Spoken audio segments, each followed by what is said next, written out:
Hey everyone, Jeremy from the Snowboard Asylum, and in this video we're going to be taking a look at the 22-23 Sims the Day.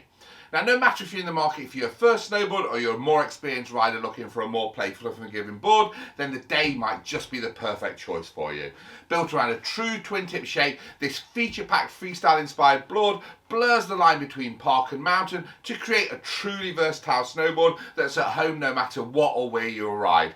Its fully balanced twin shape works perfectly with the playful M-pop camber, which blends rocker and camber sections through the length to deliver a hook-free skate-like ride, giving you the confidence to really push your riding in the park. However, once you get out of the park and into the mountain, the Day seems to morph into a more all-terrain focused board. The lightweight, flexible, thin tip and tail technology allows the slightly longer nose and tail to effortlessly plough through crud and chop, while still delivering impressive lift and float in the power. However, I'm almost saving the best till last though, because when you want to get out and just tour around the mountain, the Day really does come into its own. Powerful cambers under the feet work together with a responsive sidecut and class-leading construction to deliver a unique ride that just puts the biggest grin on your face, yet never feels like it's going to let you down when you're pushing a bit harder or catch you out when you least expect it. Now, key to the Day's class-leading performance is its construction. Shifting the goalposts at what you'd expect from a board at this price point, it really does put a lot of snowboards to shame. Now, heading up this quite remarkable build is the Mod 1 core. This North American sourced popular wood core delivers the perfect balance of pop and durability and is the ideal foundation for the Day's versatile ride. To this, Sims then add their Bitex Biax glass structural layers. These create a slightly softer torsional flex, giving the board its more playful nature. However, to give the Day a bit more of a poppy and powerful flex through the length, Sims add a 20mm carbon stringer that runs tip to tail. This adds snap to the board, creating a more dynamic flex without compromising any of the board's playful nature. Now, finishing off the Day is the racing base. This sintered 2000 base material is almost unheard of at this price point, and it gives the board a super fast glide with increased durability. So, to sum up the Day, I guess the easiest way to describe this board is, if you're after a snowboard that's versatile, easy to ride when you want it to be and responsive when you don't, a board that's going to deliver great performance without breaking the bank, then you really can't go wrong with the Day. That, and it's also got an epic picture of Tom Sims on the top sheet. So let's take a look at the Day in a little bit more detail. And I guess the starting point really has to be the shape. So as I said in the intro, it's a true twin tip shape. So basically, nose and tail are identical. It's really well balanced. So it's got loads of control when you're playing around in the park. What it also has though, which is a little bit different to a lot of kind of freestyle boards in this class, what Sims have done is they've just actually given it a little bit more length in the nose and tail. And what that length does, it just allows the snow to flow under the front of the board a little bit easier, just gives you a little bit better performance in powder. It also lets the board really cut through chop as well without kind of hooking up.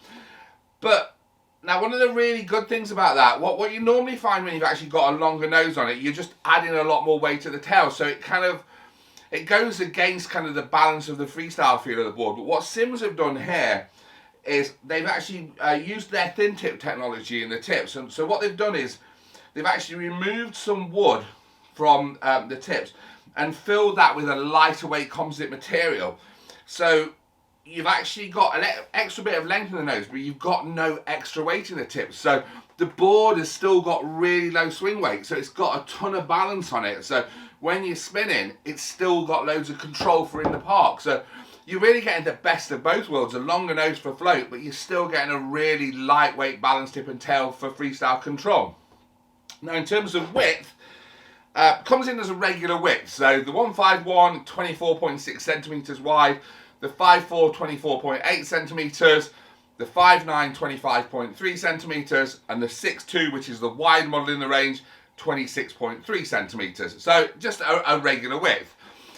Now, the good thing about regular width, it works really well with the side cut, because the Day runs what I would class as a relatively, it's a mid side cut, but towards the tighter end of mid. So the 51 uses a 7.3 meter radius, the 54 is 7.5 meter radius, the 59 is a 7.9 meter radius, and the 62 wide is an 8.1 meter radius. So having that regular width with that slightly tighter side cut just means the board feels really lively underfoot. You know, it reacts very quickly to inputs because you've not got a long wait when you're transitioning from toe side to heel side. So, like I say, it feels really alive under your feet. Now, in terms of profile, profile again is one of the reasons why this board rides so well. It utilises Simms' M-Pop camber. Now, what the M-Pop camber is what I would call a hybrid camber profile. So, the overall shape of the board is rockered, as you can see here. So that's lifting the contact points clear of the snow. So when you're riding, you're getting that hook-free, predictable ride, getting a little bit more float in the power as well.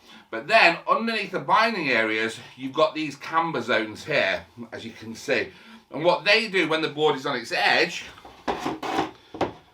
they actually just power up the side cut under the feet. Because generally the big downside with a rocker, and one of the reasons why rocker kind of all but disappeared, is that although the board is now on its edge and it's following the arc of a turn, the side cut isn't powered up. There's nothing engaging that side cut. So when you start to put a little bit of speed into it, there's nothing to hold the power and the energy in there, so it'll wash out. By putting these cambers under the feet, you're actually driving energy into the side cut, so it's going to really grip well through the turn, but still be really easy to put in the turn because the board is kind of pre-shaped into the arc of the side cut, basically. So you've got this real distinct balance of really good edge grip, but almost an effortless feel when the board is turning. Now, in terms of construction, utilises the Mod 1 core. So this is a US sourced popular wood. It's the perfect type of material for this kind of board. It's that ideal balance of pop, performance, strength, durability. So it's really the ideal foundation. To this, they add structural layers formed from biax glass. So that's running the glass at 0 degrees and 90 degrees. That allows the board to flex torsionally. It just gives it that little bit more of a playful, freestyle orientated feel. Just means you have to put less effort into riding it. But what they also do to that is they then run a carbon stringer down through the middle of the board. Now that carbon stringer just adds a little bit of extra pop to the length. So you've got that easy torsional flex, but it's still got a responsive and poppy feel under your feet. So you're again getting the best of all worlds. Now in terms of the base material, utilises the ISO Sport Racing base. So this is equivalent to a PTEX 2000 base, so it's a high quality sintered base material, which to be honest, at this price point, is almost unheard of. So you're getting a really good quality base that's got great wax absorption and is really, really tough. So there you have the Simms Day. Probably the best way to describe this board. If you just want a board that's relatively easy to ride, but still rides really well and really does a little bit of everything that you can throw at it, the Simms Day really has got to be on your shopping list.